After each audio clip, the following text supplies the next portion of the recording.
আসসালামু আলাইকুম ওয়া রাহমাতুল্লাহি ওয়া বারাকাতুহু। আপনারা সবাই ভালো আছেন তো?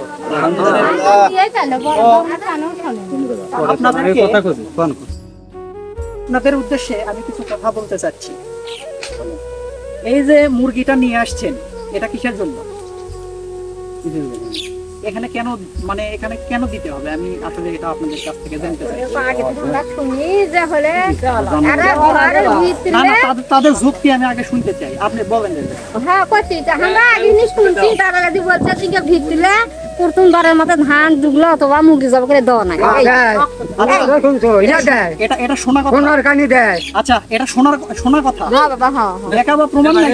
না না, প্রমাণ নাই। আমি যদি আপনাদেরকে প্রমাণ দিতে পারি তাহলে কি আপনারা তো এই কাজটা করবেন না নাকি? না না, প্রমাণ দেয় আমি এবং আমার আল্লাহ, এই দুইটা ছাড়া কোনো ব্যক্তির যদি কোনো যুক্তি তর্ক দিয়ে কোনো কিছু বোঝাতে চাই, সেটা যদি তোমরা মেনে নাও তাহলে নিশ্চয় তোমরা ধ্বংস হবে।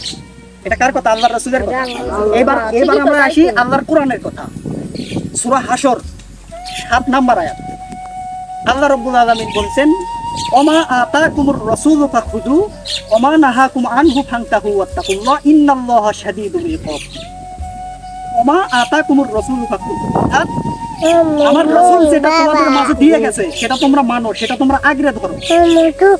ওমা নাহাকুম আনহু ফান্তাহু ওয়াত্তাকুল্লাহ, এবং আমার রাসূল যেটা নিষেধ করেছেন তোমরা সেটা ছেড়ে দাও। কি করো? সেটা মানো না, তোমরা ছেড়ে দাও। ইন্নাল্লাহা শাদীদুল ইকাব, যদি তোমরা না ছেড়ে দাও, আমার রাসূলের কথা যদি না মানো, তাহলে নিশ্চয় তোমরা ধ্বংস হবে এবং আমি আল্লাহ তাআলার আযাব বড় ভয়ঙ্কর।